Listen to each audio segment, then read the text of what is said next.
Bonjour et bienvenue au webinaire du Syndicat national des journalistes indépendants du Togo, SYNJIT, un webinaire sur les enjeux du travail décent dans les médias au Togo. Nous allons décrypter au cours de cet atelier virtuel la convention collective de la presse privée au Togo, signée le 14 octobre 2022, pour professionnaliser le secteur et assurer une rémunération décente et une protection sociale pour les employés des médias privés. Cela a pris une décennie pour arriver à cette convention. Il a fallu se battre pour qu'elle soit concrétisée. Passer l'étape de sa signature, il faut maintenant s'assurer qu'elle ne meure pas, qu'elle soit vulgarisée et que les journalistes puissent l'approprier. D'où l'intérêt de ce webinaire qui est une initiative du Syndicat national des journalistes indépendants du Togo pour remettre au cœur du débat la convention collective, les conditions de vie et de travail des hommes et femmes des médias privés. À ce jour, combien gagnent-ils? À combien sont payés les journalistes qui travaillent dans les médias privés, que ce soit les journalistes issus de la presse écrite, numérique, radio ou télévision? Est-ce que ces salaires respectent les dispositions prévues par la convention collective? Nous aborderons ces questions et bien d'autres avec nos invités que nous remercions pour leur disponibilité. Je suis Kossi Balao, le modérateur de ce webinaire pour lequel j'accueille M. Kokou Apollinaire Attadi. Il est inspecteur du travail de classe exceptionnelle à la retraite. Bonjour, M. Attadi. Bonjour, M. Balao. Merci pour l'honneur que vous nous faites de participer à ce webinaire de SYNJIT. Merci à vous aussi. Notre second intervenant est Narcisse Prince Abodjan. Pour les Togolais, n'est plus à présenter. C'est le secrétaire général du SYNJIT. Bonjour, Narcisse. Et bonjour Balao, bonjour à M. Apollinaire Attadi, bonjour à tous les fidèles, les confrères qui quand même restent fidèles aux activités du syndicat. Je leur étais ici ma reconnaissance par rapport à cela et merci de nous rejoindre pour cet exercice. Merci aux participantes aussi qui participent à ce webinaire avec nous. Je rappelle que le webinaire il est diffusé en direct sur la page Facebook du SYNJIT, dont vous pouvez aussi le suivre sur cette page-là. Et nous voulons que ce soit un webinaire interactif. Donc, si vous avez des questions à poser aux invités, pour ceux qui nous suivent via la page Facebook, vous pouvez mettre vos questions dans les commentaires sous la vidéo. Mais pour ceux et celles d'entre vous qui nous suivent via Zoom, la boîte de chat... vous pouvez nous suivre via la boîte de chat qui est juste en bas de votre écran. Alors, puisque nous avons parlé de la convention collective, Monsieur Attadi, pouvez-vous nous expliquer, on va commencer par de la pédagogie, qu'est-ce que la convention collective d'abord? Bien, merci Monsieur Balao. Bonjour à Monsieur le SIG, Narcisse. Bonjour à tous les participants et participantes. Je profite pour dire également bonjour à tous les amis avec qui on avait négocié cette convention collective.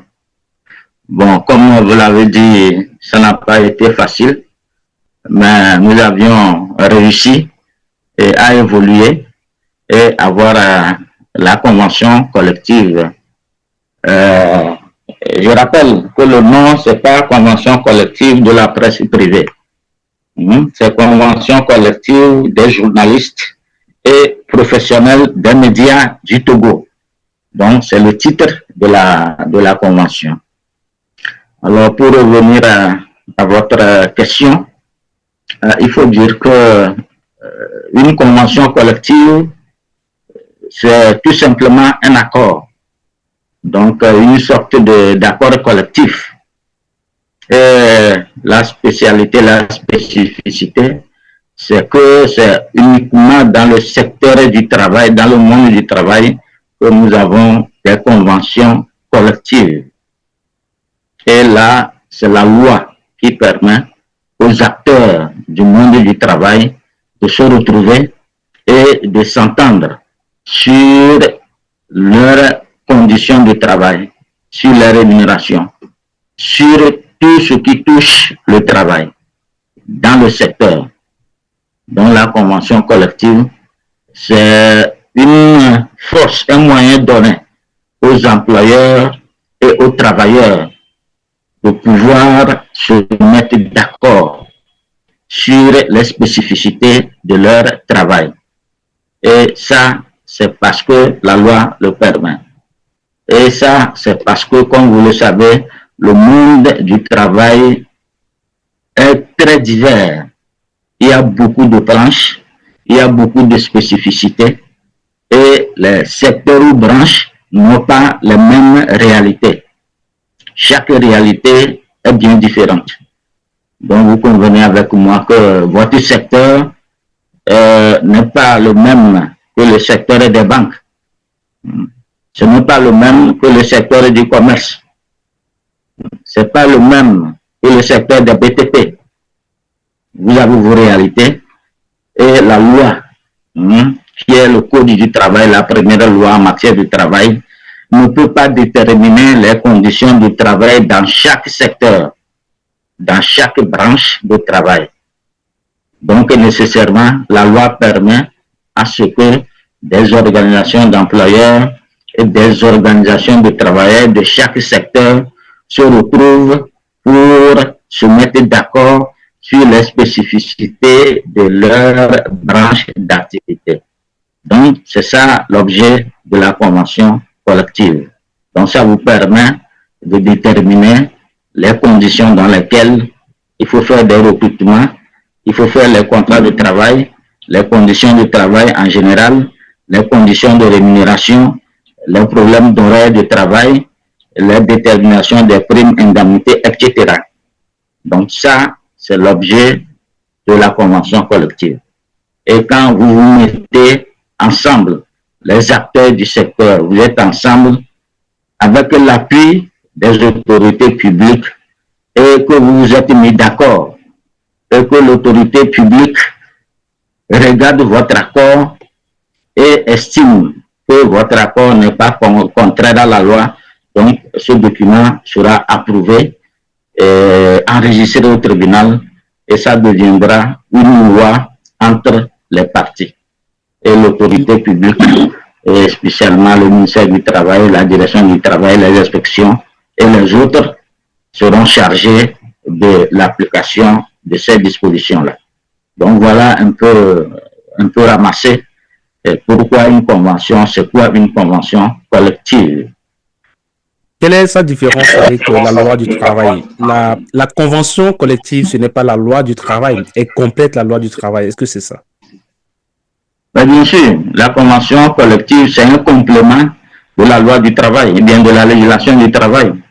La loi, comme vous le dites, la loi est votée à l'Assemblée nationale par les députés. Donc ça, c'est la loi. Bon, maintenant, quand en matière de travail, la loi, c'est le Code du travail, donc qui est voté à l'Assemblée nationale. Le Code du travail couvre tout le monde du travail, et spécialement le secteur privé.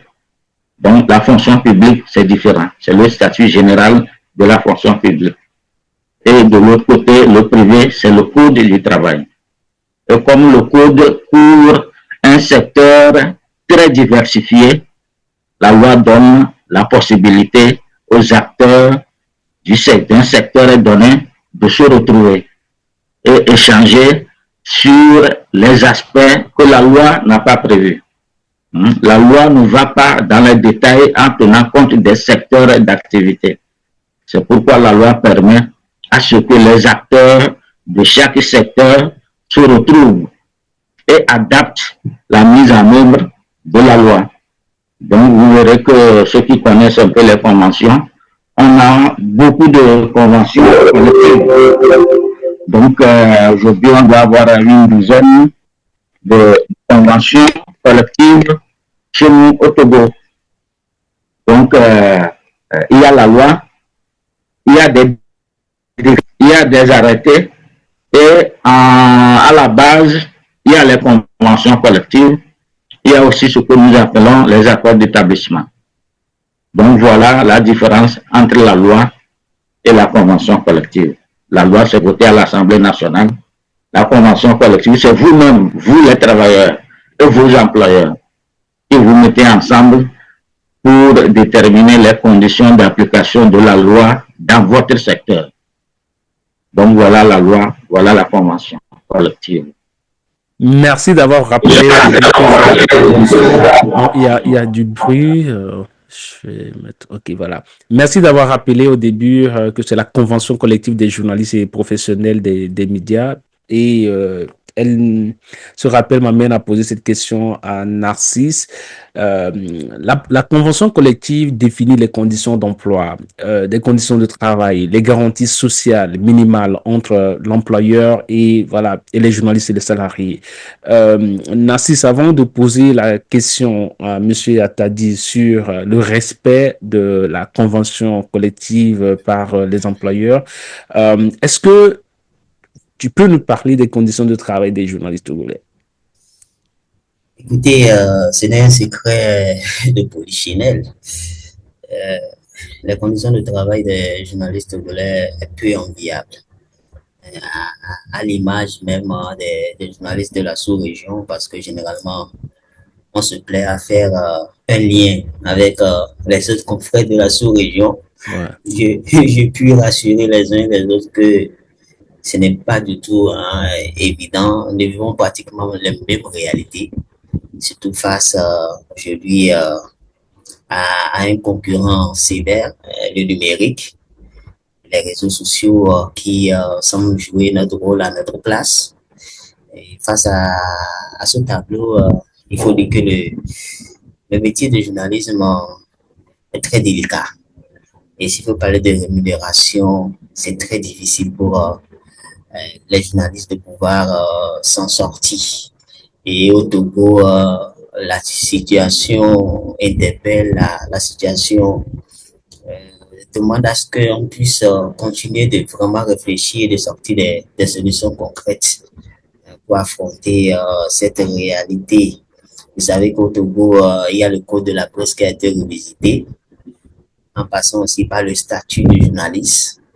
Tout ça font partie quand même des grands chantiers sur lesquels le législateur a eu à travailler, tout en ne pensant pas à accompagner le journaliste dans son travail, en ne pensant pas à accompagner les entreprises de presse dans leur mission. C'est dit que c'est difficile, non seulement pour les employeurs, c'est encore plus difficile pour les employés. Donc, sinon, franchement, les conditions dans lesquelles les journalistes travaillent au Togo sont plus enviables. C'est en cela que tout le monde doit se sentir concerné par cette cause-là et véritablement rejoindre la dynamique. Et la seule dynamique au Togo que nous avons, c'est le syndicat. C'est le syndicat, le syndicat des journalistes indépendants du Togo, où nous sommes condamnés de nous joindre à lui pour remuer le cocotier. Sinon, avoir un peu le paysage, avoir un peu les derniers événements, le législateur semble encore somnoler face à nos jugeances, à la priorité liée à la presse togolaise. C'est en cela que je dis, c'est à nous-mêmes de nous réveiller, c'est à nous-mêmes de donner du carburant à notre syndicat pour que nous puissions véritablement essayer de pousser un peu les choses pour que le journaliste puisse véritablement vivre de son métier. Si vous nous demandez comment est-ce que nous nous portons ces dernières années, vous l'aurez remarqué, beaucoup de journalistes togolais sont décédés ces dernières années. Ouais. Beaucoup de journalistes togolais sont décédés ces dernières années. Pour les uns... Mais est-ce que vous liez ces décès à la précarité? Si, la précarité, c'est la plus grande partie des causes de ces décès. La précarité colle à la peau de certains journalistes, qu'on a le courage de le dire. Et ceux qui sont décédés, nos confrères qui sont décédés, la plupart, c'est la maladie qui a eu raison d'eux. Et lorsque vous êtes face à une maladie, il faut avoir les moyens, et les moyens que nous n'avons pas. Il faut avoir une assurance maladie, l'assurance maladie que nous n'avons pas. Donc, vous comprenez, face à cette situation, c'est normal que le journaliste soit fragile et qu'il ne s'en sort pas si jamais la maladie le visitait. Donc, c'est dit que faut pas qu'on se leurre. Et aujourd'hui, faut vraiment repenser la chose en lien avec les conditions de travail et de vie des journalistes. Mais les premières personnes à se sentir concernées par cette situation, ce sont les journalistes eux-mêmes. Et c'est pourquoi je prends l'habitude de dire il va falloir que nous-mêmes cessons d'être complices de notre situation. Parce qu'en étant complice, c'est dire que le législateur, lui, ne va jamais s'intéresser à ce que nous traversons, hein, cette zone de turbulence-là. Donc, je le disais tantôt, l'assurance maladie, on a eu au Saint-Gilles la chance d'avoir l'INAM avec nous.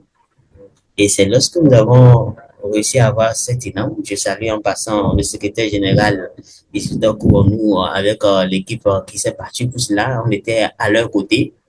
En tout cas, on était dans l'ombre pour que nous puissions atteindre ce résultat-là. Mais lorsque nous nous sommes plongés dans ce nouveau format, en ayant une assurance maladie pour les journalistes, on s'est rendu compte que beaucoup de journalistes, en réalité, sont malades quotidiennement. Il y a des journalistes qui, chaque jour, sont obligés de prendre un produit avant de se sentir bien. Ça, beaucoup de personnes ne le savaient pas. Moi-même, je ne le savais pas. Et lorsqu'on nous a retiré l'INAM, les confrères se sont vraiment plaints. C'est-à-dire que c'est très sérieux cette histoire. Et donc aujourd'hui, le défi, c'est de faire en sorte que nous puissions recouvrir cette assurance maladie et que véritablement nos confrères, les journalistes employés, les journalistes indépendants puissent véritablement en bénéficier. C'est notre mission à nous, c'est la mission à tous les journalistes. Et il va falloir que véritablement chacun puisse s'en indigner et que nous puissions nous mettre ensemble et réfléchir pour repenser les solutions vis-à-vis de ces défis-là. Monsieur Attadi, que dit la convention collective par rapport à l'assurance maladie qui doit être offerte aux journalistes par les employeurs? Bien, je crois il y a quelque chose qu'il faut souligner par rapport à votre convention. Je vais rappeler ça, de revenir à votre préoccupation. Et ce que tout le monde, et je crois beaucoup, ne savent pas, c'est que le jour où votre convention collective est entrée en vigueur, je me rappelle, on avait prévu que ce soit le 1er janvier 2023.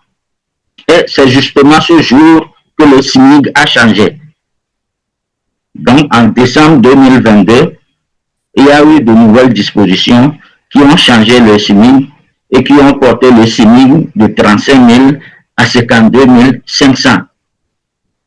Et ça, beaucoup n'ont pas fait attention. Ça veut dire que même le jour d'entrée en vigueur de votre convention collective, il y a des dispositions depuis ce jour qui sont en dehors de la loi. Non, c'est une convention nécessairement. Puisque lorsqu'on négociait, comme vous l'avez dit au début, ça a été difficile, surtout du côté des rémunérations. Donc, pour couper court, on a accepté ensemble, les deux parties, qu'on puisse prendre le minimum aligné sur le minimum du SMIG.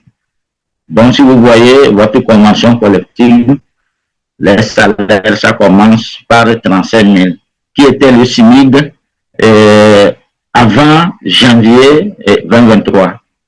Et à partir de janvier 2023, le SMIG est monté à 52 500. Or, dans votre convention, ça commence par 35 000, l'ancien SMIG. Donc, ça veut dire que déjà le jour de l'entrée en vigueur de votre convention, il y a un problème. Et qu'il fallait réfléchir à ce problème. Malheureusement, il faut dire que c'est en 2023 que moi aussi je suis admis à la retraite. Même si je suis de loin les choses, je n'ai pas attendu dire qu'il y a eu des réflexions qui ont été engagées pour revoir au moins la partie rémunération. Ce qui veut dire que la convention que nous avons actuellement là, avec les rémunérations qui commencent à 35 000, il y a un problème là-bas. Donc, on devrait rapidement se retrouver, il n'est pas interdit dans ce genre de situation que les acteurs se retrouvent pour réfléchir à la rémunération, du moins à l'adapter conformément au SMIC qui a changé. Donc, c'est dire que tout ce qui est dans la convention, spécialement côté rémunération, c'est des choses qui sont dépassées, qu'il fallait revoir. Bon, maintenant, quand on dit que beaucoup d'employeurs ne respectent pas ces dispositions, bon, ça fait mal. Que si c'est des dispositions qui, dans la réalité, ne sont plus conformes à la légalité et que les gens ont du mal à respecter, alors là, il y a problème dans problème. Bon, maintenant, pour revenir à l'INAM, par rapport à la convention, l'INAM a été institué par la loi. Et un des aspects de la convention qu'il faut comprendre aussi, c'est que la convention ne peut pas prévoir des dispositions moins avantageuses par rapport à la loi. La convention peut prévoir des dispositions plus avantageuses, mais pas moins avantageuses, pas en dessous de la loi. Donc, l'INAM étant institué par la loi, tout le monde du travail doit s'adapter à cette disposition légale. Donc, à la rigueur, la Convention ne peut que rappeler les dispositions légales. Si la Convention ne rappelle pas les dispositions légales, c'est prévu par la loi. Et c'était inscrit dans le Code du travail. Et jusqu'au Code du travail de 2021, l'assurance maladie n'était pas obligatoire dans tous les secteurs. Mais avec le Code de 2021, l'obligation est faite à tous les employeurs d'assurer la santé et la couverture médicale de tous les travailleurs sans exception. Et tous les secteurs, les employeurs se sont mis à s'employer pour que cela soit traduit dans la réalité. Donc, si on dit maintenant qu'entre-temps, ce système n'est plus en vigueur chez vous, ça me paraît un peu bizarre, puisque la loi l'a rendu obligatoire. L'assurance maladie est devenue obligatoire, pas seulement pour les fonctionnaires, mais aussi pour les travailleurs du privé. Donc, je ne vois pas pour quelle raison des travailleurs ou bien des employeurs d'un secteur donné peuvent s'entendre ou décider de suspendre ou d'arrêter ce que la loi a prévu. En principe, s'il y a des difficultés d'application, il s'agissait de s'approcher des autorités habilitées en la matière pour qu'on puisse aider à appliquer ces dispositions que la loi a rendues obligatoires. Nous avons une question de participant. La question, c'est qui peut prendre l'initiative pour que soit revue la convention? Alors, tout le monde peut prendre l'initiative pour que la convention soit révisée. Alors, quand je dis tout le monde, ça commence par les acteurs du secteur. Quand on dit les acteurs du secteur, c'est que quand vous voyez dans la convention, les organisations qui ont négocié, il y a leur nom. Et ceux et celles qui ont signé au nom de ces organisations ont également leur nom. Même si les hommes ne sont plus là, les organisations sont là. Donc, la loi prévoit que ça peut être des syndicats ou un syndicat de travailleurs, des organisations ou une organisation d'employeurs qui demandent la révision de la convention. Ça aussi, dans la convention, c'est prévu. Donc, quand vous voyez au début de la convention, il est prévu quelque part révision, il est prévu dénonciation. Donc, ça veut dire que les parties prenantes, donc les syndicats d'employeurs, les syndicats de travailleurs, peuvent demander la révision de la convention. Donc, il suffit de voir ce que la Convention même a prévu pour sa révision, pour que le processus de révision puisse débuter. Voilà. Je peux apporter des précisions. Bien sûr. Voilà, merci à M. Attadi pour ces explications. Et comme il a dit, la grille des barèmes annexée à cette convention collective a été calculée sur la base de l'ancien salaire minimum interprofessionnel. Et en temps courant, la période moratoire qui est passée de 35 000 francs à 52 500. Alors, je rappelle à ce niveau que lors des travaux, notre porte-parole, le camarade secrétaire général Alphonse Loco avait soulevé cette question en son temps et il a même fait lors de la signature. Il nous a été dit par la suite que cette grille sera harmonisée après. Voilà, c'est la promesse qui a été faite, que cette grille sera harmonisée après. Alors, nous sommes toujours malheureusement dans le statu quo et même dans la grille, dans sa formule actuelle, aucun patron ne l'applique. Ça, on l'a dit clairement et ce qui ressemble un peu à une mauvaise foi. Alors, ensuite, l'autre précision que j'aimerais apporter, c'est que le ministère de la Communication, des médias et de la culture, qui nous a servi de caution morale et de parrain lors des négociations collectives et de cette signature, avait promis qu'on mettra en place un comité de suivi pour l'application de la Convention. OK? Et malheureusement, ce comité n'a jamais été mis en place.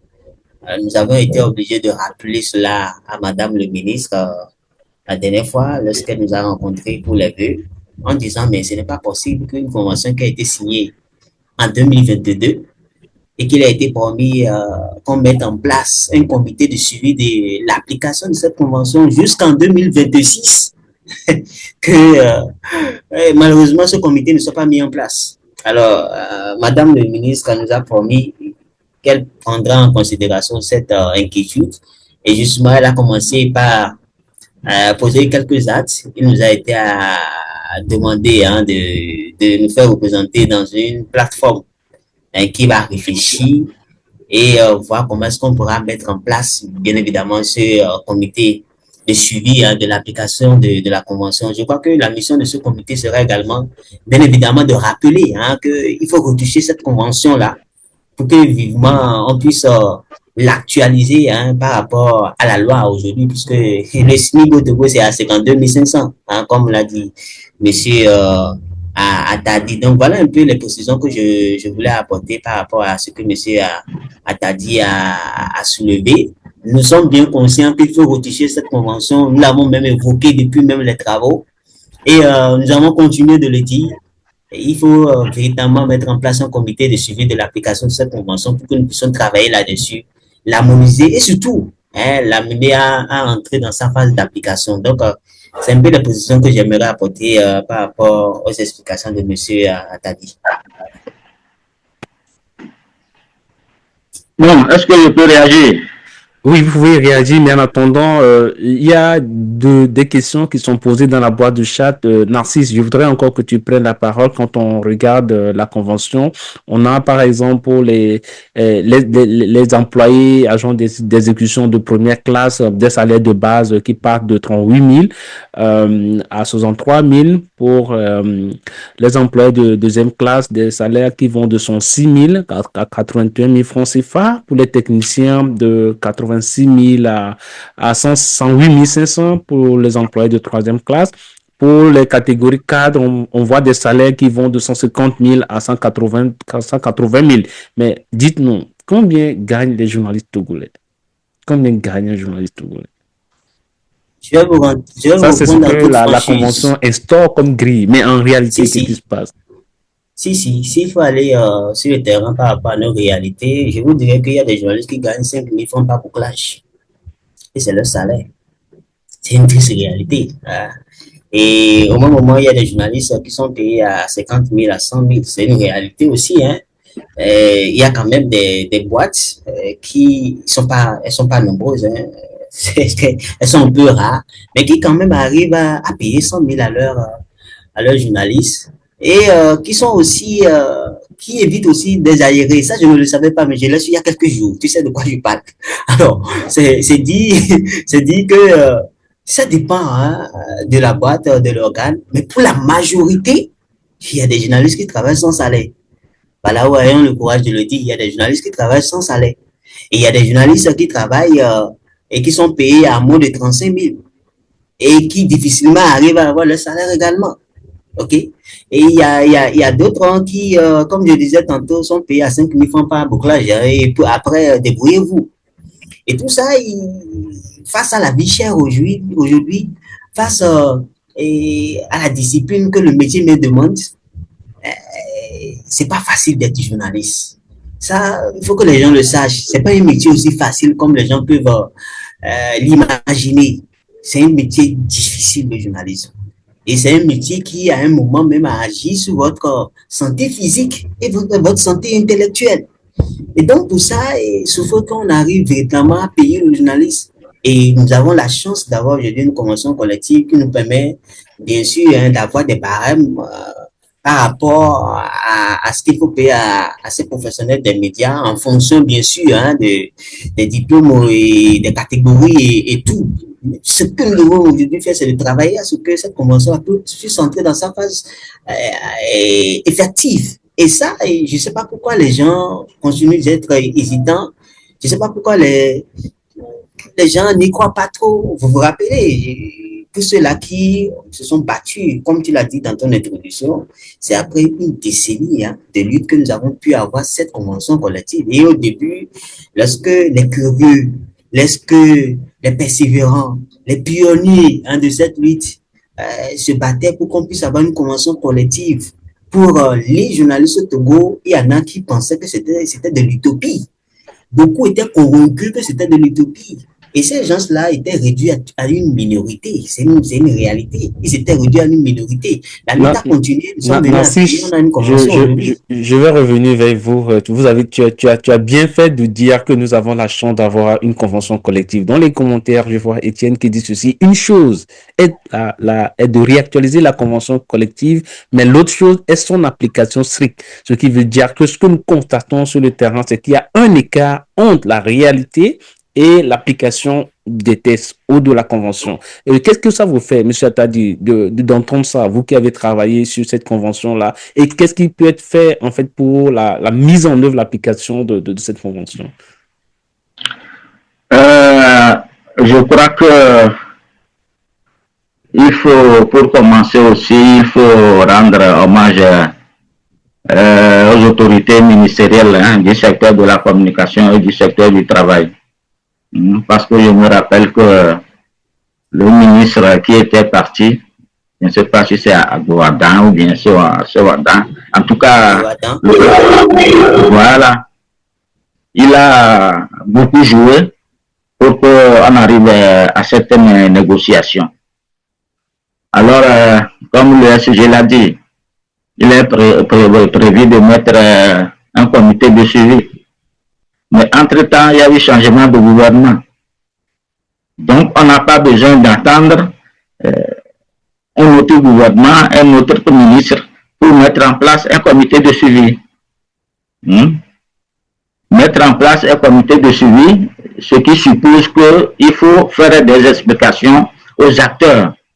Parce que ce n'est pas tous les employeurs, tous les travailleurs qui étaient aux négociations.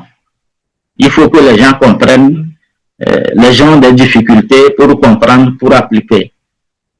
Et il faut expliquer aux gens comment l'expliquer et l'appliquer concrètement. Il faut permettre aux gens d'exposer leurs difficultés pour que les gens comprennent comment mettre en œuvre des dispositions en ce qui concerne les classifications professionnelles, les salaires de base, les primes indemnités, comment ça se traduit dans la réalité sur le terrain. Donc ça, on a traîné parce que c'est pas l'État, c'est pas l'État qui va demander qu'on fasse le suivi. Il est vrai que l'État peut le faire, mais c'est pas la préoccupation fondamentale de l'État. Mais les employeurs surtout les syndicats. Est-ce que vous pensez que les employeurs ont la volonté de faire le suivi et veulent en fait que cette convention-là soit respectée? Bon, de par mon expérience, en matière de convention collective, que ce soit la mise en place, que ce soit la négociation, que ce soit l'application, les syndicats de travailleurs sont plus entreprenants et sont plus chauds. Là, c'est le constat. Mais l'application, c'est l'employeur qui paye ce qu'il faut payer. C'est l'employeur qui met les choses en application. Et les syndicats de travailleurs, eux, ils font des appels, ils écrivent, ils dénoncent pour amener l'employeur à appliquer ce qui est dit dans la convention. Donc c'est pourquoi je disais que, en principe, aussitôt après l'adoption de la convention, il faut rentrer dans une phase de sensibilisation, de vulgarisation pour expliquer aux gens ce qu'il faut entendre par salaire de base, les primes. Or, chez vous, le travail est particulier. Les gens peuvent venir travailler 1 ou 2 heures par jour. Les gens peuvent venir travailler la nuit. Les gens peuvent venir travailler un dimanche, un jour férié, pour ne pas faire un travail en plein temps. Les gens font beaucoup de travail à temps partiel chez vous. Donc, il faut voir comment rémunérer ce temps partiel. Donc, c'est pourquoi il faut que les uns et les autres comprennent la mise en œuvre, les modalités de mise en œuvre, pour que ça ne pose pas problème dans la pratique sur le terrain. Bon, maintenant, on dit maintenant qu'il faut appliquer la convention, je me demande, c'est la convention qu'on a là actuellement, qui est déjà dépassée le jour où il est adopté. Donc, si vous voyez la convention, vous voyez quelque part la première classification, les employés des agents de maîtrise et des agents d'exécution. Et ça commence par 35 000. Donc, en principe, même le 1er janvier 2023, ça doit changer en 52 500. Et ça, ce n'est pas le cas. Donc, c'est la convention-là qui est même dépassée et les gens ont encore du mal à appliquer. Alors, il y a problème dans problème. Donc, je crois qu'il y a le oui. Bon, cette question revient encore. On repose encore la question, vous le verrez dans la boîte de chat. Comment faire pour que les employeurs respectent cette convention? Quelle forme de pression peut être exercée au-delà des actions que peuvent mener les organisations syndicales? Alors, lorsque il y a des dispositions légales en matière de travail, que ce soit dans le public ou le privé, et spécialement dans le privé, il y a une institution, une administration qui est chargée de veiller et de surveiller la mise en œuvre de cette convention. Et cette institution, c'est le ministère chargé du travail. Il y a une structure, une direction générale qui est la direction générale du travail. Sur cette direction générale, il y a des inspecteurs et contrôleurs du travail. Donc, c'est eux qui sont chargés de voir, de vérifier la mise en œuvre de la convention collective. Une fois que la convention est négociée, a suivi toutes les étapes d'approbation et est enregistrée au niveau du travail, c'est que ça devient une loi entre les parties agréées par l'État. Maintenant, il faut contrôler la mise en place, l'application de cette convention. Alors, ce n'est pas seulement dans votre secteur. Bon, on a la même chose partout, mais pas avec la même acuité. Les secteurs où il n'y a pas trop de problèmes financiers, ils s'entendent plus facilement pour mettre en application la convention et même réviser la convention régulièrement chaque fois que le niveau de vie augmente. Donc, à votre niveau, d'abord, c'est les travailleurs, les syndicats du secteur qui doivent commencer à faire pression. Comment faire pression? C'est de vérifier le taux, le niveau d'application des conventions, de la convention collective. Donc, il faut une petite enquête, un petit sondage. Ça leur permet d'avoir les bons employeurs, les mauvais employeurs, les employeurs qui ont la volonté mais qui ont des difficultés. et voir comment aider à ce que cela soit respecté. Donc, quand on fait des dénonciations, c'est qu'on saisit les intéressés, les employeurs réticents, on leur écrit, on écrit à l'autorité de tutelle, on saisit le ministère chargé du travail pour relever les difficultés d'application, si c'est bonne volonté, si c'est mauvaise volonté, si c'est de mauvaise foi, pour rechercher des approches de solutions. Il faut dire que dans la réalité, lorsque une convention collective arrive nouvellement dans un secteur, il y a souvent des difficultés. Les difficultés, c'est qu'il y a des gens qui n'auront pas de problème pour appliquer. Avec un peu de bonne volonté, les gens peuvent le faire. Mais dans le groupe aussi, il y a des gens qui sont sincères. Il y a des employeurs, ils veulent bien, mais leur trésorerie va poser problème. Donc, et il y a des gens de mauvaise foi, que nous appelons de mauvaise foi, ils peuvent, leurs moyens, leur trésorerie permet de mettre en œuvre la nouvelle convention. Mais ils refusent sous prétexte qu'on n'a pas assez de moyens, etc., etc. En principe, les choses ne doivent plus aller comme ça. Je me rappelle que lors des négociations, après l'adoption, on était convenu. Déjà, les employeurs se sont prononcés que non, s'ils mettent ça en application, ils vont avoir des difficultés et ils risquent de licencier des gens et ils risquent même de fermer. Il va avoir énormément de difficultés. Apparemment, on a senti que c'est avec sincérité qu'ils ont évoqué leurs difficultés. Alors, on a échangé. Qu'est-ce qui a été décidé? Je me rappelle qu'on avait décidé d'un moratoire d'une année. On avait dit la convention entre en vigueur le 1er janvier 2023. Mais on a donné la possibilité à ceux qui auraient effectivement des difficultés de faire état de leurs difficultés et de différer l'application d'une année.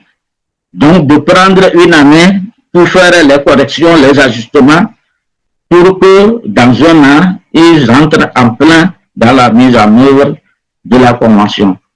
Donc, c'était pour soutenir les employeurs qui apparemment étaient de bonne foi.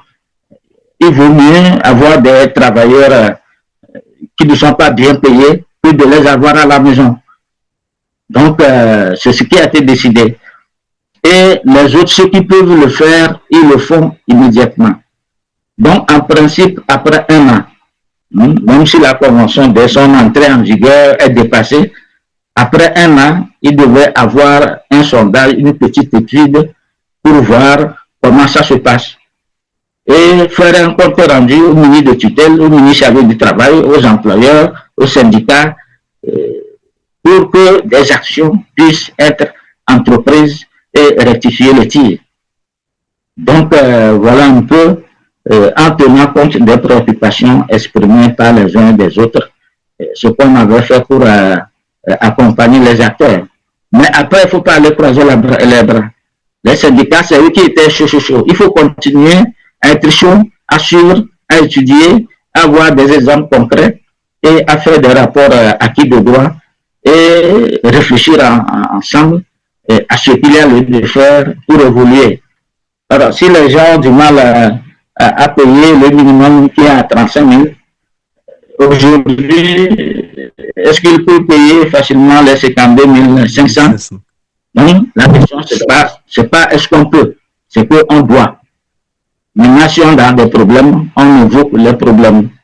Même si vous recevez des contrôleurs, des inspecteurs, vous leur exposez vos difficultés. Il en est de même pour les travailleurs. C'est pourquoi il y a les représentants, il y a les délégués. Si vous avez des difficultés réelles, vos délégués qui sont vos collaborateurs, vos travailleurs, ils savent que vous avez des problèmes. Donc, vous leur expliquez la réalité de vos problèmes et ensemble, vous recherchez avec eux des approches de solutions. Parce qu'après tout, eux aussi, c'est leur entreprise. Ils sont dedans, si ça marche, ça leur profite.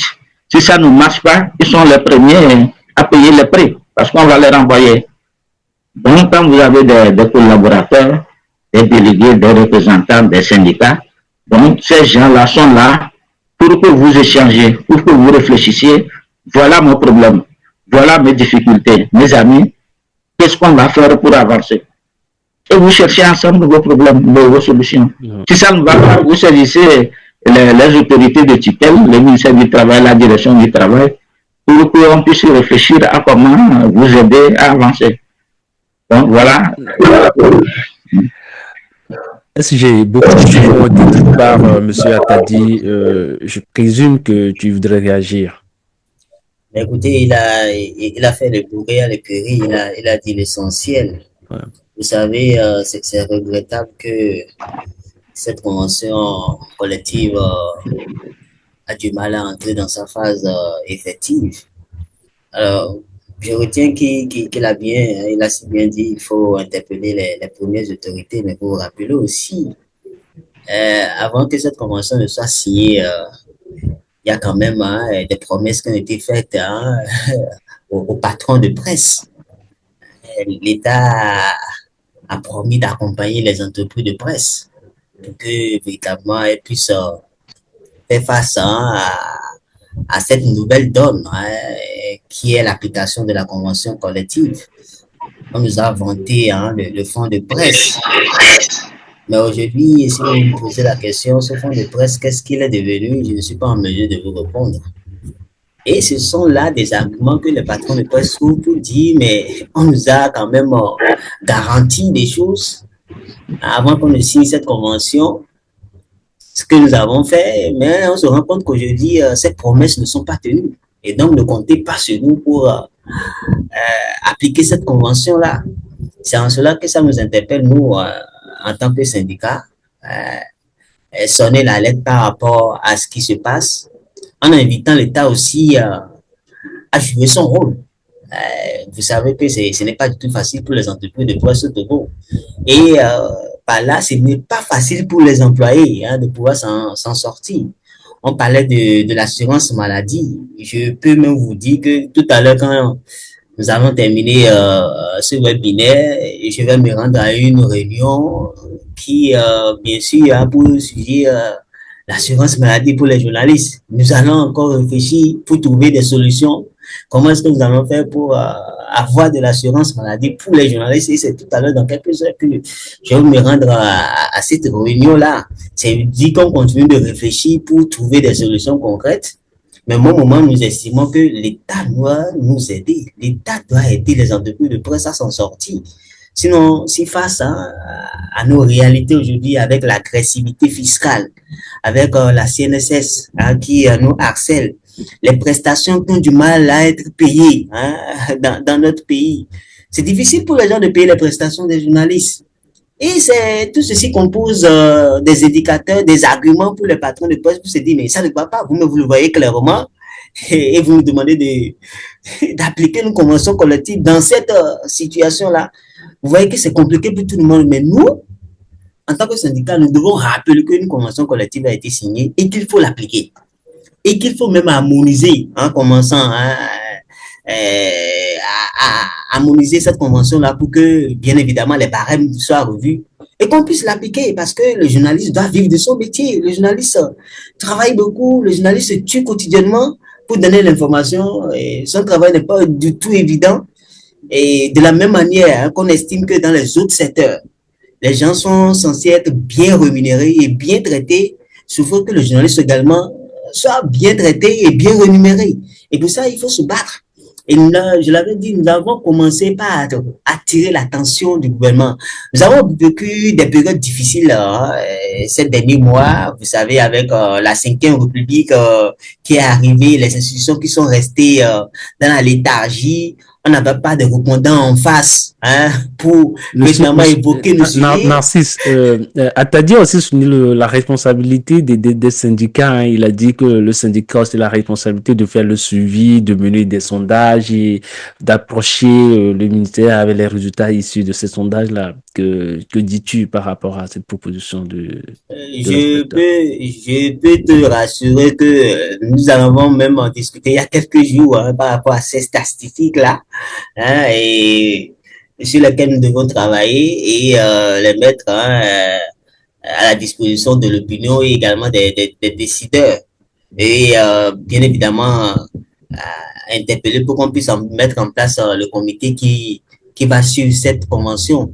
Et je peux rassurer M. Attadi que le syndicat est la seule entité qui tout le temps ressasse convention collective au Togo. Nous avons même lancé une campagne de vulgarisation du contenu de cette convention. Personne ne parle de la convention collective si ce n'est pas le Synjit au Togo. Est-ce que les journalistes eux-mêmes en parlent? Est-ce que les journalistes eux-mêmes nous sommes les seuls qui rappelons qu'il y a une convention collective qui a été signée, que cette convention existe et que les gens ne doivent pas oublier, qu'il faut faire quelque chose. Nous sommes les seuls.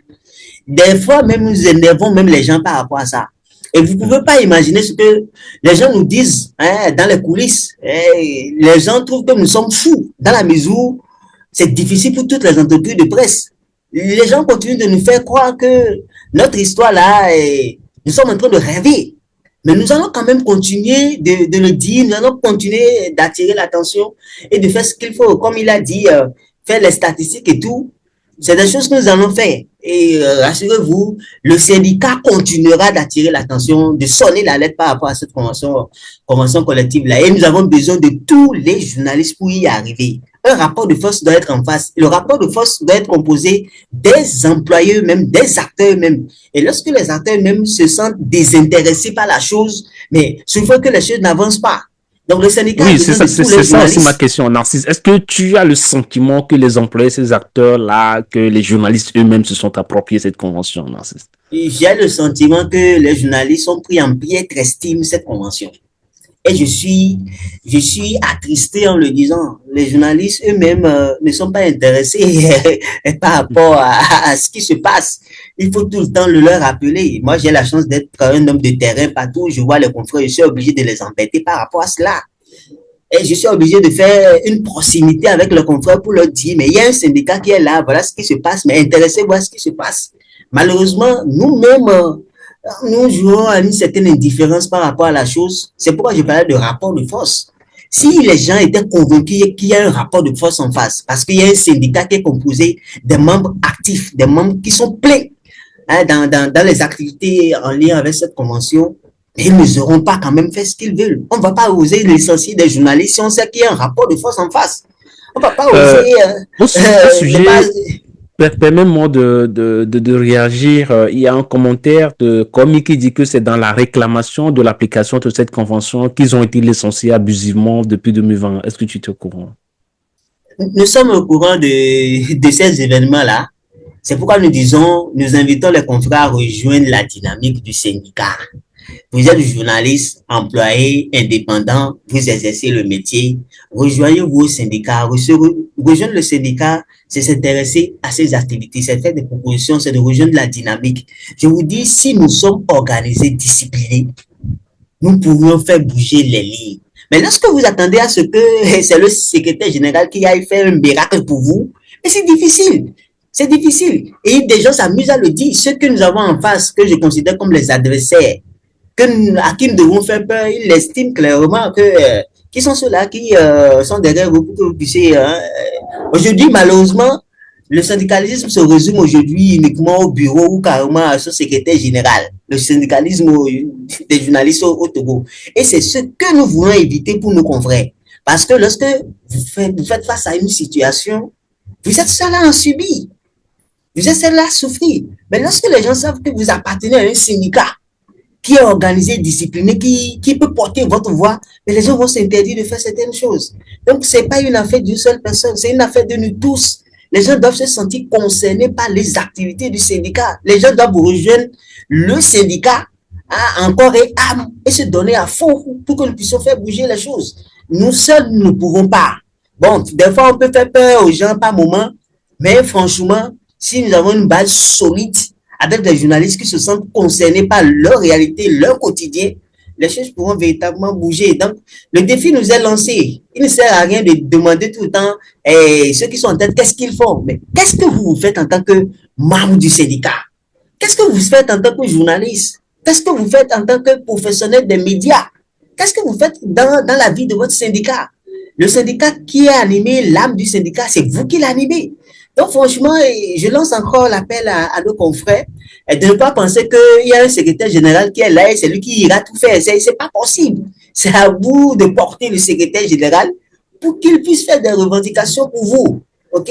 C'est très important. L'assurance maladie dont je vous parle aujourd'hui, vous ne pouvez pas imaginer combien de fois cette assurance maladie est tellement importante pour nous. Tellement importante pour nous. Et pour ça, il faut que les gens sentent que nous en avons vraiment besoin. Et c'est à nous de manifester ce désir-là, de rester dans notre coin et attendre que un miracle se produise. Et aucun miracle ne va se reproduire si nous-mêmes, on n'arrive pas à jouer notre partition. Monsieur Atadi, il y a deux questions, hein. La première, c'est ceci. La première dit ceci, que l'inspection du travail n'a pas grand pouvoir dans un litige entre employeur et employé. C'est parce que vous répondez à cela, que l'inspection du travail n'a pas grand pouvoir à régler un litige entre un employeur et un employé. Mais moi, ma question, la seconde, c'est de voir selon pourquoi il y a un faible engouement contre la vie syndicale, pourquoi les journalistes, selon vous, peut-être s'intéressent plus aux actions des syndicats. Votre micro n'est pas activé. Votre micro n'est pas activé. Ok. C'est bon? Oui, mais non, c'est pas fait. Alors, par rapport aux inspecteurs, comme on dit que les inspecteurs n'ont pas grand pouvoir. Bon, les inspecteurs ont les pouvoirs que la loi leur donne. Et l'inspecteur du travail, c'est un fonctionnaire d'État. Et il a sa hiérarchie. Un dossier arrive chez lui, il fait ce qu'il doit faire selon la loi. Si ça ne va pas, il fait le rapport acquis de droit et le dossier continue au niveau du tribunal. Donc, l'inspecteur ne veut pas se lever et dire que voilà, c'est ce que tu dois faire, sinon je t'arrête, etc. Non, c'est pas comme ça. Il y a des procédures. L'inspecteur explique que voilà ce que la loi dit. Voilà ce qu'il faut faire. Pourquoi vous ne le faites pas? C'est l'occasion de dire aux uns et aux autres, quand on dit inspecteur du travail et des lois sociales, pourquoi on a ajouté loi sociale? C'est qu'on est dans un secteur social. Il faut tenir compte des aspirations, des intérêts des uns et des autres, aussi bien de l'employeur que de l'employé. Je vais donner un petit exemple rapidement. Moi, lorsque j'étais en activité, c'était à l'intérieur du pays. Il y avait un problème, le travailleur est venu se plaindre à l'inspection du travail, l'employeur est arrivé, donc c'est une question de salaire. Donc on disait à l'employeur que non, il doit appliquer le SMIC. Surtout si c'est un agent de sécurité, le minimum qu'on puisse payer à un travailleur, c'est le SMIC. Donc, c'est ce que la loi dit. Le patron dit, s'il faut qu'il paye le SMIC, donc il va être obligé de renvoyer le travailleur. Donc, le travailleur dit qu'il préfère rester et prendre ce qu'on lui donne en attendant. Donc, il y a aussi des aspects sociaux dedans. Donc, quand il y a un aspect social, il faut tenir compte des uns et des autres et amener l'employeur à évoluer et à s'insérer dans la légalité. Donc, c'est l'aspect loi sociale. Donc, les inspecteurs du travail, quand vous arrivez, vous constatez les infractions, vous saisissez l'employeur, vous lui dites de corriger. Donc, quand vous le faites à un moment donné, vous rendez compte à vos supérieurs que voilà une situation, etc., etc. Et vous attendez des instructions de vos supérieurs. Et vous faites le rapport et le dossier continue au niveau des tribunaux. Donc, voilà un peu le pouvoir des inspecteurs de travail. Ce n'est pas des pouvoirs absolus. C'est des pouvoirs qu'on essaye de mettre en œuvre. Mais comme vous le savez, les inspecteurs de travail aussi, c'est des gens qui sont sous des gens dont le pouvoir est limité. Donc, voilà ce que je veux dire par rapport à cela. La deuxième question la deuxième question concerne la vie syndicale. Puisque la convention collective aussi reconnaît le droit syndical, la liberté des opinions. Mais on constate, comme Narcisse vient de le dire, qu'il y a peu d'implication dans la vie syndicale, les journalistes ne s'y intéressent pas, il y a pas vraiment d'engouement. Les journalistes ne se sentent pas concernés par les actions. On ne sait pas si c'est une crise de confiance entre journalistes et syndicats, mais comment motiver ou remotiver la base, selon vous, Moussa Attadi? Bon, ce qu'il faut relever, c'est que ce qu'il a dit, c'est pas seulement dans le secteur du journalisme.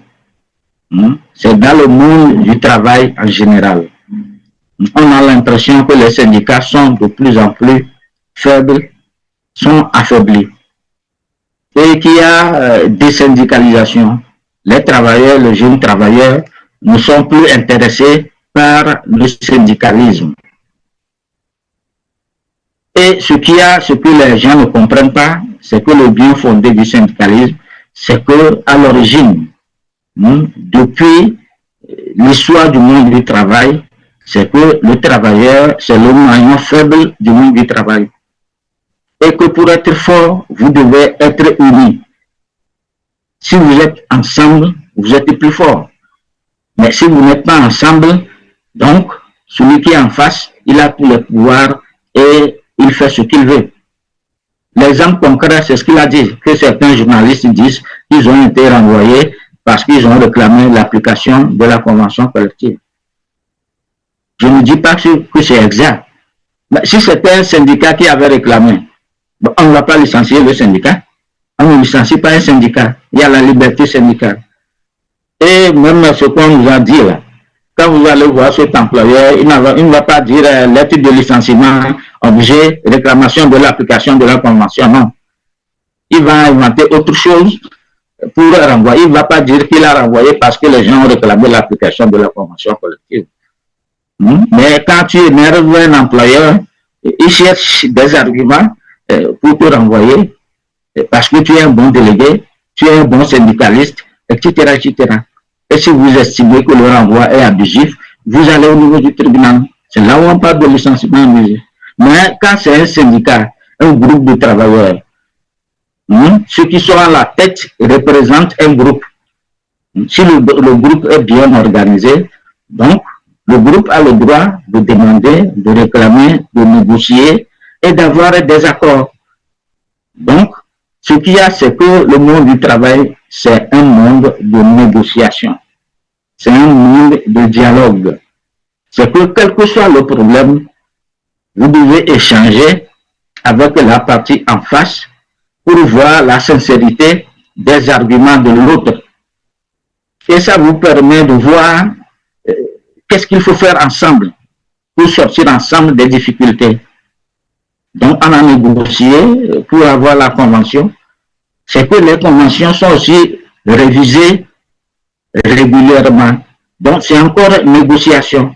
C'est que dans tous les cas, quel que soit le problème, il faut se retrouver, échanger, réfléchir et voir comment il faut avancer. Donc, on peut le faire dans le secteur, on peut faire dans chaque entreprise. C'est pourquoi il y a les délégués, c'est pourquoi il y a les syndicats.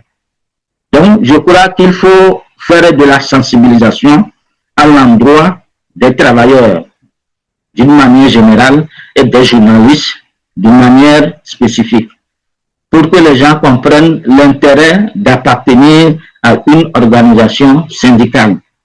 Donc, l'organisation syndicale est protégée.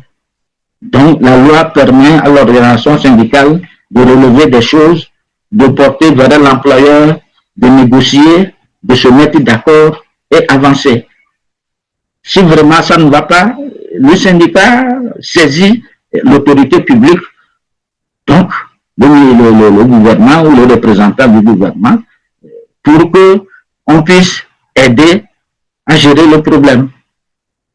Donc, il faut que les gens comprennent, c'est qu'on a l'impression que les travailleurs ne comprennent pas le bien fondé d'adhérer, d'appartenir à un syndicat. On sent à gauche, à droite, que les gens disent, ces syndicats-là, ils font quoi pour nous? Ces syndicats-là, ils font quoi pour nous? Mais si vous voulez être fort, vous voulez faire quoi? Il faut que les syndicats soient bien organisés, que les syndicats aient les moyens. Un syndicat qui veut faire de la sensibilisation, bon, peut-être il faut au moins 100 ou 150 000. Il faut avoir une salle, il faut acheter de l'eau, il faut donner un peu quelque chose aux gens pour les déplacements. Mais il faut que le syndicat ait les moyens. Or, le moyen premier du syndicat, c'est la cotisation de ses membres. Quand les gens sont désintéressés, ils ne veulent pas aller vers les syndicats, ils veulent jouer leur jeu. C'est qu'on est en train de mettre à mal les droits acquis par les travailleurs et qui est également l'organisation syndicale. C'est que l'employeur en face, en tout cas le constat, c'est pas seulement au Togo, c'est que les droits syndicaux sont en train d'être mis à mal, à l'épreuve. Parce que le patronat cherche par tous les moyens à affaiblir ses droits, parce que si le syndicat est organisé, c'est l'interlocuteur valable en face de l'employeur. Même si l'employeur, c'est le gouvernement, quand il y a des syndicats organisés forts en face, c'est que les gens tiennent compte des préoccupations de ces syndicats-là. Donc, il est important que les travailleurs comprennent le bien fondé du syndicat. Pourquoi il faut aller dans un syndicat? Et de l'autre côté, il faut que les syndicats, les responsables syndicaux, soient des gens responsables. Faire la reddition des comptes, tenir les AG, rendre compte, informer régulièrement les membres de l'évolution, des difficultés, etc., etc. Parce que quand il y a difficulté, c'est pas le SIG qui va gérer seul. Il va venir rendre compte à la base, et la base va dire que non, on fait ceci, on fait ceci, on fait ceci. Donc, il faut que les travailleurs comprennent. J'ai l'impression aujourd'hui que beaucoup de travailleurs, quand on dit syndicat, ils ne comprennent pas de quoi il s'agit. Ils ne comprennent pas l'intérêt. Ils ne comprennent pas pourquoi il faut être ensemble. Parce que vous êtes faible, pris individuellement. Si vous êtes ensemble, vous êtes solide.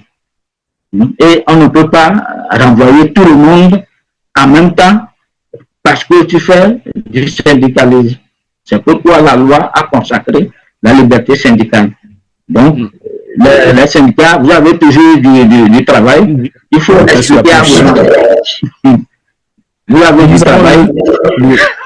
Le confrère Edim qui a levé la main. Edim, tu peux parler et agir.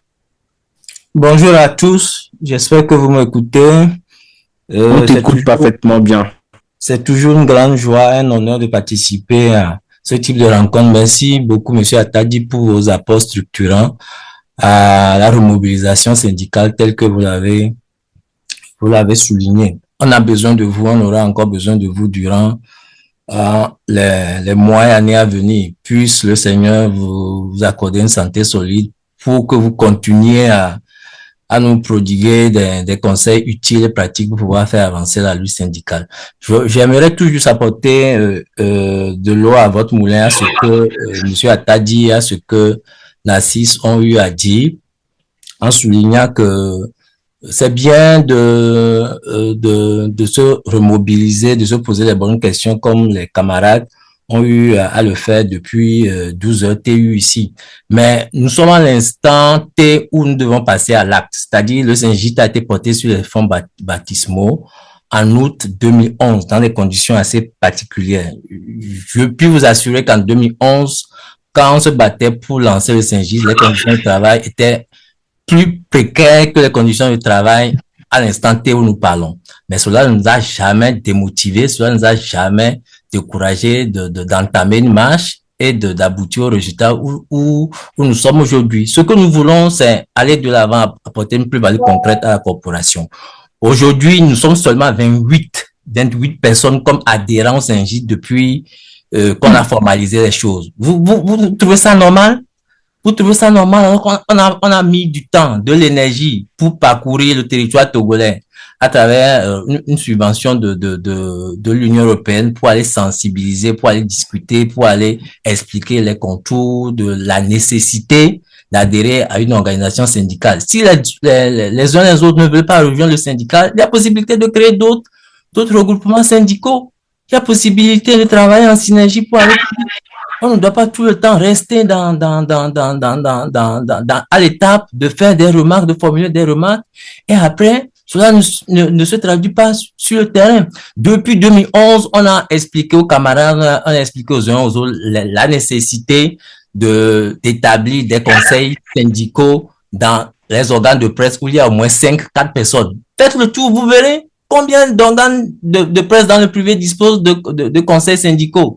Vous n'allez pas attendre le patron de presse, le patron des organes, les patrons des organes de presse de venir créer les conseils syndicaux à votre place. Soit on veut une chose, on se mobilise pour avancer, soit on ne veut pas, et on passe la main et puis on fait tourner la machine, quoi. C'est là la triste réalité. Donc ce que nous avons en ce moment, ce dont nous avons besoin en ce moment, les gars, les dames, adhérer de façon plus massive au Saint-Gide pour que dans le lot des adhérents formels, on se retrouve à 100, 250, 300, 500 dans un premier temps, et dans un second temps, les gars, les dames, passons à l'étape de la cotisation, à honorer nos cotisations mensuelles, nos cotisations annuelles. 500 francs par mois, on est incapable de verser 6 000 francs sur une année pour des professionnels des médias chez nous, alors on se retrouve dans d'autres coins pour pouvoir utiliser de l'argent pour faire autre chose. Soit on se définit des plans de carrière. Les gars, les dames, je veux faire encore 10 ans, 5 ans dans le journalisme et j'apporte une plus-value à ce qui est fait. Soit on se dit, bon, je le fais de façon dilettante. Le journalisme est un passe-temps pour moi. Dès que je trouverai autre chose et je vais passer à autre chose. Malheureusement, c'est ce qui se fait et c'est ce qui se projette de plus en plus. Donc, les 3 points soulevés, adhésion massive, cotisation et remobilisation, tant qu'on ne les aura pas, le SG a beau se démultiplier en organisant des webinaires de ce genre, Balao a beau travailler autour de rebranding de ces webinaires, ça n'aboutira à rien concrètement sur le court et moyen terme. Donc, l'heure est grave. Si nous voulons avancer, il y a possibilité de se remobiliser, mettons en pratique ce que nous avons dit. Et n'oublions pas une chose, beaucoup de confrères depuis ces 10 dernières années ont lancé leur propre média, tout en travaillant dans un média privé donné. C'est une donne également à prendre en compte à la faveur d'une autre activité syndicale. On aura l'occasion d'arrondir les angles, de redéfinir les contours autour de cet aspect de la chose. Parce que c'est une donne, en réalité, qui influe sur le travail syndical que nous faisons. Parce qu'au départ, nous, en 2011, quand on lançait le Saint-Gide, on était des employés, et pour certains d'entre nous, on demeure employés jusqu'à présent, on n'a pas lancé notre propre média. Mais j'estime qu'en lançant son propre média et quand on est encore dans le privé, on doit pouvoir trouver du temps, de l'énergie à consacrer aux activités syndicales. Ce faisant, en faisant cela, nous apportons toujours une contribution, une plus-value à ce que nous appelons la promotion et la défense de la liberté de la presse. En réalité, moi, personnellement, c'est ce qui me meut depuis 2011. Sinon, je pouvais passer à autre chose également, multiplier la création de médias, comme beaucoup de confrères l'ont fait. Je m'arrête là pour ne pas monopoliser la parole. Merci beaucoup. Merci beaucoup, camarade Idem, pour ton intervention, tes contributions. L'heure est grave. Monsieur Attadi. Non, tout ce qu'il a dit, c'est vrai. Mais ce que j'aime dire aux travailleurs, c'est que le monde du travail, c'est un monde de lutte, c'est un monde de combat. Ça ne veut pas dire qu'il faut prendre des coups, des gourdins, mais c'est un combat d'idées. Les premiers travailleurs ont lutté, et on a la liberté syndicale, et cette lutte évolue sous d'autres formes. C'est ce que vous venez de dire. Les gens ne sont plus intéressés, les gens ne veulent plus se syndiquer. Mais posez-vous la question, il a parlé de conseil syndical. C'est des instants, c'est des moments où les responsables, les membres se réunissent et réfléchissent. Il y a ceci, mais pourquoi il y a ceci? Pourquoi les gens ne viennent pas? Pourquoi on a du mal à évoluer? Une trentaine d'adhérents qui va cotiser 500 par mois, vous allez faire quoi avec ça? Peut-être que vous ne pouvez pas même payer vos frais d'électricité, de téléphone. Mais aujourd'hui, il y a Internet. Or, le syndicat vit sur la base à partir de ces cotisations. Pour commencer, c'est après qu'il va demander des aides, des subventions, etc., etc. Donc, la lutte continue. Et ce qu'on met dans la lutte, c'est un exemple, c'est à l'interne maintenant. Donc, vous devez vous organiser pour aller vers l'employeur. Et comme je l'ai dit, que ce n'est pas seulement dans votre secteur, ce n'est pas seulement au Togo, le constat est fait d'une manière générale. Mais on sait que dans les pays développés, les syndicats ont les moyens. Donc, il y a de grands syndicats qui ont beaucoup de moyens. Donc, ils évoluent plus aisément. Or, chez nous, le contexte devient de plus en plus difficile. L'environnement devient de plus en plus difficile sur tous les plans. Le patronat s'emploie à faire en sorte que vous ne soyez pas unis. Les conditions de travail aujourd'hui, ça devient de plus en plus difficile. Il y a plein de travail précaire, contrat temporaire, contrat à durée déterminée. Parfois, vous ne savez même pas ce que vous faites. Vous êtes là, pour combien de temps, pour quel salaire. Donc, on a l'impression que tout le monde a peur. Donc, le peu que vous avez, tout le monde veut préserver, parce que si je veux faire du bruit, on va me renvoyer. Mais ce n'est pas comme ça. Mais si vous êtes solidaire, vous pouvez réfléchir ensemble et trouver des contre-attaques à ce principe qui est en train d'arriver. Donc, parfois, c'est les conséquences de l'environnement mondial, de la mondialisation. Donc, on veut faire tout pour que les travailleurs ne soient pas unis et solidaires. Bon, s'ils sont unis et solidaires, c'est contre vous. Mais vous aussi, vous devez réfléchir à des moyens d'action pour attirer les gens, pour que les gens comprennent. Aujourd'hui, comme il a donné un autre cas, un journaliste qui est en même temps patron de presse. Par principe, ce n'est pas une mauvaise chose. Tout le monde est appelé à grandir. Au début, tu es journaliste, mais tu as réussi à mettre des moyens à côté. Tu as réussi à avoir un prêt et tu crées ton organe de presse conformément à la loi. Ce n'est pas interdit. Mais c'est que quand tu es rentré dans le patronat, tu n'es plus employé. Par principe, ce n'est pas interdit. Mais c'est que tout le monde veut grandir un peu et arrondir les fins de mois ou bien les fins de jour. Chez vous, souvent aussi, c'est les fins de jour. Parce que dans le secteur, ce que les gens ne comprennent pas, c'est que ce qui est dit dans la convention, tout le monde n'a pas un salaire mensuel tel que c'est indiqué. Ça dépend de la nature de votre travail. Peut-être vous faites 3 heures ici, vous faites 2 heures là-bas, vous faites 4 heures de l'autre côté.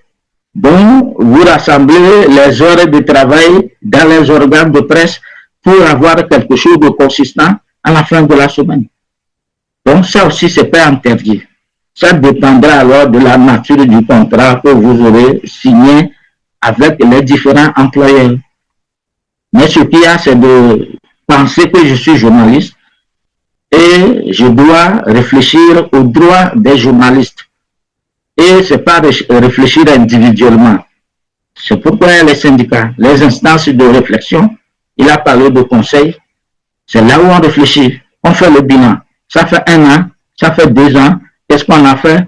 Qu'est-ce qu'on n'a pas pu faire? Pourquoi on ne l'a pas fait? Est-ce qu'on a assez de moyens? Quels sont nos projets pour l'année prochaine? Nous adhérents, il y en a combien? Combien cotiser régulièrement? Parce qu'il ne suffit pas d'être adhérent. Il faut cotiser régulièrement. Et qu'est-ce que ça a donné? Avec ça, qu'est-ce qu'on peut faire? En dehors de ça, est-ce qu'on peut aller plaidoyer pour que quelqu'un nous aide, etc., etc. Donc, c'est ça la vie syndicale. Quand je dis que c'est une lutte, c'est un combat, c'est ça la lutte, c'est ça le combat. Il faut réfléchir tout le temps pour faire face au patronat, pour être solidaire, pour amener les gens. Sachez que quand vous allez inviter les gens à adhérer au syndicat, quelqu'un va les inviter à ne pas adhérer au syndicat. Donc, cette lutte, c'est de tous les jours pour que vous soyez ensemble, vous soyez nombreux et que vous sachiez ce que vous voulez, là où vous voulez aller. Sinon, ce n'est pas facile. Merci beaucoup, Monsieur Wadi. La vie syndicale, c'est une lutte, c'est un combat, c'est une lutte quotidienne. Il faut rester solidaire. Narcisse, je pense que nous allons vers la fin de ce webinaire. Il y a une question qui n'a pas été répondue, celle de Ruth, si je ne me trompe. Elle demande comment faire intégrer les journalistes freelance et les journalistes pigistes dans la convention, ceux-là qui n'ont pas de contrat avec une entreprise de presse. Il y a cette question et je pense qu'il y a eu aussi celle-là. Voilà. Dans un contexte où de nombreux journalistes travaillent sans contrat ou dans des conditions très précaires, certains finissent par accepter des situations faute d'alternatives. Dans la pratique, lorsqu'un journaliste refuse une rémunération très faible, un autre peut être prêt à l'accepter, ce qui maintient un rapport de force défavorable aux professionnels des médias. Dès lors, est-ce que la responsabilité ne serait-elle pas aussi en partie collective? Ça, c'est les deux questions qui ont trait à la profession. Narcisse, peut-être que tu voudrais répondre avant qu'on ne termine cette session. Ton micro n'est pas activé, Narcisse. Oui, c'est bon? Toujours pas. Oh, c'est parfait maintenant. Non, c'est encore parti. Ok. C'est bon? Oui, c'est bon. Écoutez, comme M. Attadi l'a dit, pour la convention collective, il faut continuer de travailler sur ce sésame. C'est très important. Et comme je l'avais dit au début du webinaire, le ministère tutelle nous a écoutés et a souhaité qu'on travaille pour mettre en place ce comité de suivi. Ça va être fait, j'espère bien, dans les jours à venir. Et donc, nous allons continuer la réflexion à ce niveau-là. Et voir qu'est-ce qu'il faut faire exactement pour évoluer sur ce dossier. Mais il y a une chose sur laquelle j'aimerais attirer l'attention des confrères. Aujourd'hui, lorsqu'on parle des conditions de travail et de vie, du mieux-être des journalistes et tout, et nous sommes trop nombreux à penser que c'est une bataille entre un employeur et puis un employé. On cherche à savoir celui qui est en face, il est de quel camp. Est-ce que c'est un employé ou un employé? Généralement, c'est ça. Depuis que moi j'ai pris la tête du syndicat, j'ai été clair avec les gens. Je dis, il ne s'agit pas de mettre en affront les employés, les employés. C'est de plutôt travailler ensemble pour sauver la profession. C'est de ça qu'il s'agit. Je ne sais pas pourquoi ça doit déranger un patron de voir un journaliste qui est mieux rémunéré, mieux payé. Et je ne sais pas pourquoi ça doit déranger un employé de voir l'entreprise de son patron évoluer. Je ne sais pas pourquoi ça doit déranger tout le monde de voir que la presse aujourd'hui, la presse privée aujourd'hui au Togo arrive à vivre véritablement du métier. Donc chacun à son niveau doit jouer sa partition. Et à chaque fois, il faut faire le lien. Est-ce que c'est un patron? Est-ce que c'est un employé? Les gens vous attribuent même des noms et sans savoir exactement ce qu'il y en est. Il faut arriver à faire cette divergence-là. Nous nous battons pour que les entreprises de presse aussi puissent être fiables et compétitives, que les entreprises de presse puissent avoir les moyens. De cette même manière, nous nous battons pour que le journaliste employé puisse véritablement vivre de son métier, qu'il puisse avoir lui aussi une protection sociale, qu'il puisse avoir lui aussi les moyens pour se réaliser et mettre à l'abri du besoin de sa famille. C'est pour ça que nous nous battons. Donc, il faut que les gens sortent de ces petites idées-là, selon lesquelles employés, tu écoutes les employeurs qui tout le temps accusent les employés qui accusent les employeurs. Pendant ce moment, le métier est en train de mourir. Donc, je nous invite vraiment à dépasser ces considérations-là. Et surtout pour ceux-là qui sont les journalistes indépendants et les employés à rejoindre la dynamique pour que nous puissions ensemble protéger la profession et faire en sorte que les journalistes ne meurent plus facilement comme on le constate cette dernière année. C'est de ça qu'il s'agit. Que le journaliste puisse lui aussi aller à l'hôpital, qu'il puisse lui aussi mettre sa famille à l'abri, qu'il puisse lui aussi arriver à répondre à ses besoins, qu'il trouve les moyens pour cela. Et c'est un peu ça la bataille. Donc voilà ce que je peux dire terminer par rapport à mes propos et dire merci à monsieur Apollinaire Atadi pour la disponibilité hein, et à tous ceux-là qui aussi nous ont suivis depuis le début. Bon, je ne sais pas si je peux réagir rapidement. Oui, vous pouvez, allez-y. Bon, je vais commencer par la rémunération des pigistes. Tout ça, il y en a ça dans la convention. Et ce qu'il y a, c'est que c'est une convention qui était entrée en vigueur en 2003 nouvellement. Ça veut dire qu'on va avoir des difficultés dans l'application. Tout ça, il faut relever. On va avoir des imperfections. On va avoir des aspects que la convention n'a pas pris en compte. Donc, c'est pourquoi la convention est faite pour être révisée. Donc, ça, c'est de 1. Il y avait une question avant, combien gagne au juste un journaliste. Donc, quand vous venez à la convention collective, vous verrez qu'il y a 3 classes de travailleurs. Il y a employés et agents d'exécution. Première classe. Deuxième classe, on a les techniciens, agents de maîtrise. Troisième classe, c'est les cadres. Et à l'intérieur, il y a des catégories.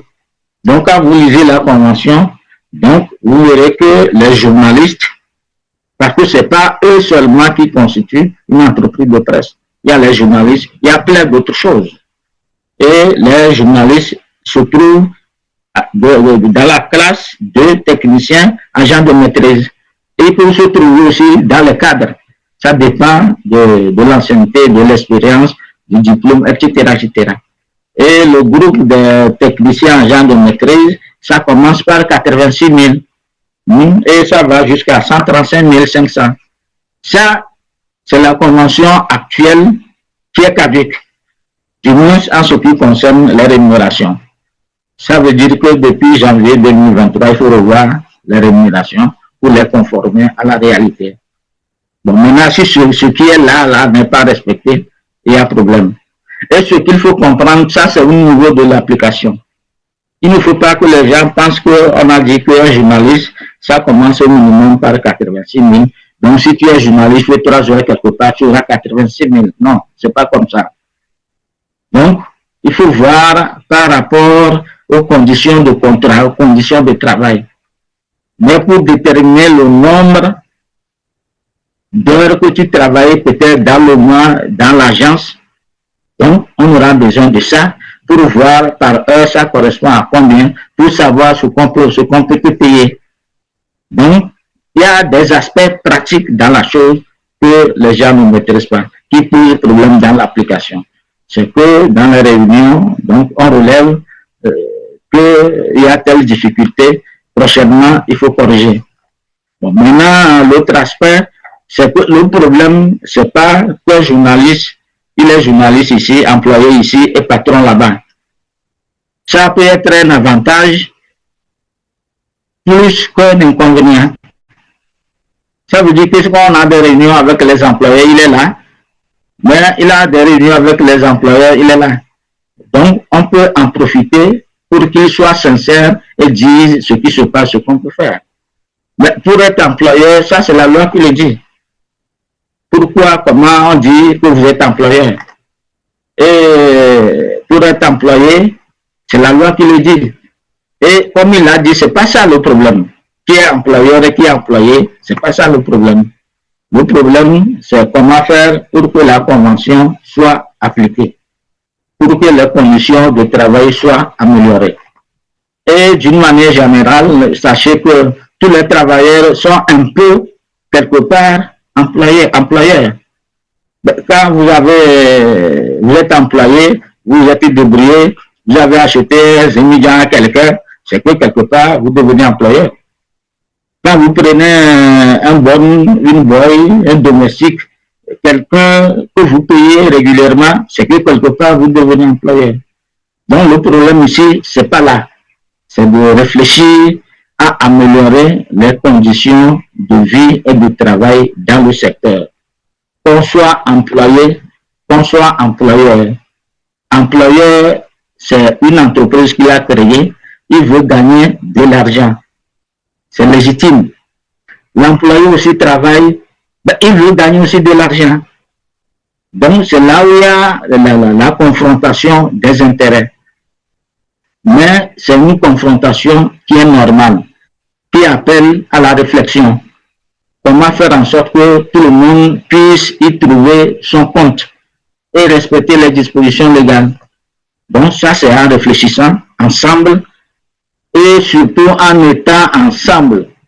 Nous, c'est pas parce que mon collègue, on était ensemble, on galère ensemble, et à côté, il est en train de créer un petit organe de presse, donc ce n'est plus mon collègue, on ne se parle plus, on n'échange plus. Non, c'est pas là le problème. Donc, c'est dire que, comme il a dit,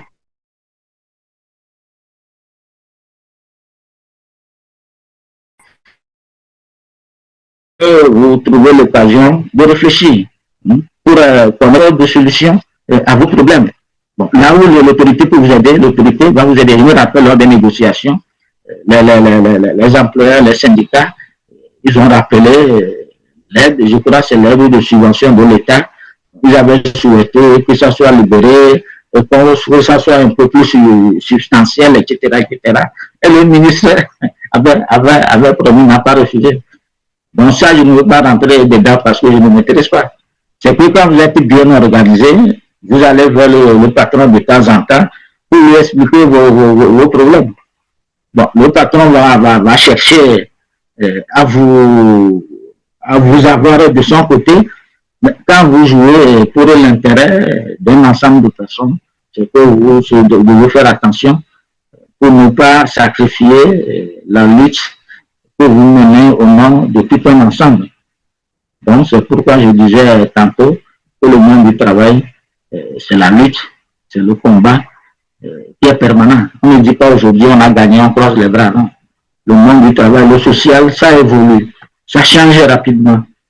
Donc, vous avez du travail et il faut vous souhaiter beaucoup de courage et beaucoup de solidarité surtout.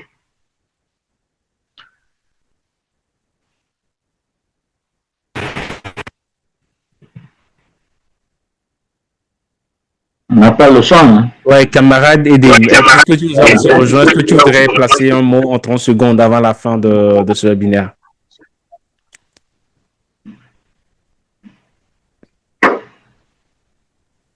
Non, sur le sujet, je remercie les uns les autres pour leur participation.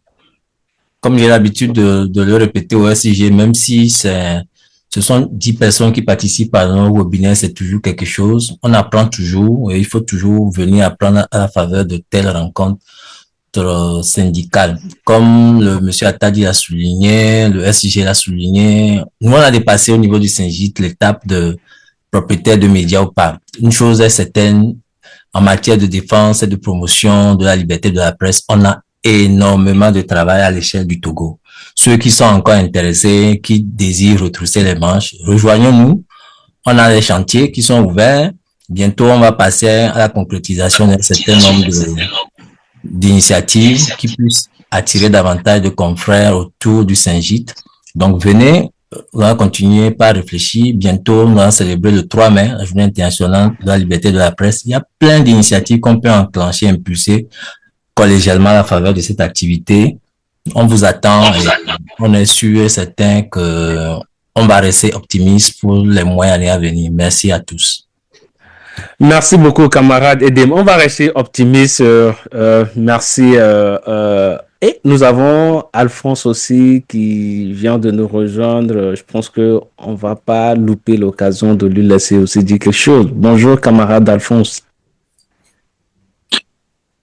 Salut, camarade. Salut, Monsieur Attadi. Je suis très content de votre disponibilité pour accompagner le SYNGIT dans ce webinaire. Et j'ose croire que vous resterez disponible à chaque fois que les camarades vous solliciteront pour expliquer mieux cette convention collective, que ce soit en atelier ou en rencontre physique avec des confrères, quelle que soit l'occasion, pour pouvoir continuer cette démarche. Je voudrais encourager pour continuer le bureau pour ce travail qu'il est en train d'abattre, porter ce message de la convention à la population des journalistes, on va dire seulement aux confrères, est essentielle. Même si la mobilisation n'est pas, je voudrais encourager l'équipe à ne pas se décourager parce que, comme M. Attadi l'a dit, c'est une quête perpétuelle. Et le travail syndical, c'est aussi une quête perpétuelle. On n'atteint jamais totalement l'objectif. On ne sera sollicité que lorsqu'il y a des crises, mais le travail du syndicat doit se poursuivre. Et ensemble, avec les membres du bureau, le SG doit continuer par se battre jusqu'à ce que notre objectif final, qui est l'épanouissement total des journalistes employés dans le privé, soit atteint.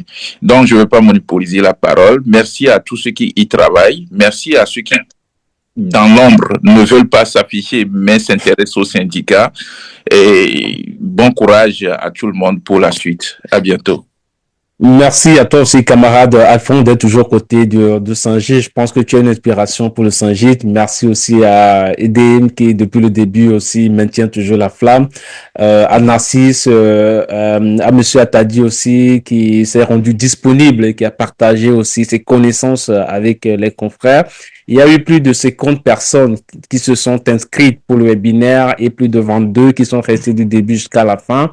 Merci à tous les confrères, les consoeurs qui ont participé, qui ont nourri les échanges, qui ont posé des questions, qui nous ont permis en tout cas de mieux comprendre un peu la convention collective qui est d'un intérêt majeur pour le journaliste parce que elle encadre ses conditions de travail, la convention protège ses droits, la convention elle fixe que ce soit les salaires minimums, les primes, les indemnités, les congés, elle évite les abus et les disparités entre les médias, elle sécurise les conditions de travail, la durée du travail, les heures supplémentaires, la protection en cas de licenciement, elle protège également aussi la liberté et l'éthique, la clause de session et tout. Elle reconnaît notre métier, elle définit le métier aussi, elle apporte, voilà, en tout cas, elle complète pas, elle ne définit pas, mais complète la définition de ce métier-là.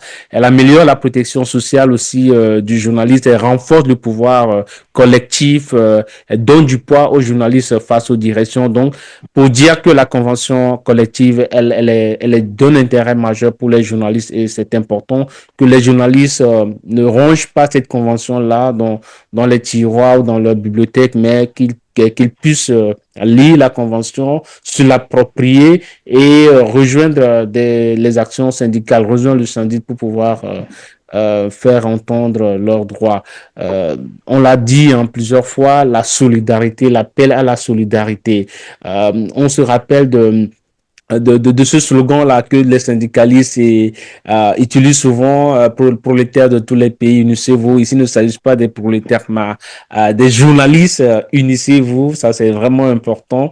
Rejoignez vraiment l'action syndicale. Merci encore à tout un chacun d'être resté du début jusqu'à la fin. Nous, on vous donne rendez-vous peut-être pour le mois prochain pour une nouvelle session. Le camarade l'a dit, le 3 mai, il y a des activités qui sont prévues. Donc, n'hésitez pas à suivre le Saint-Gilles sur ces canaux, sur ces réseaux sociaux pour être informé des actions à venir. Merci encore, bonne fin de journée, bonne fin de soirée à tout un chacun. Au revoir. Au revoir.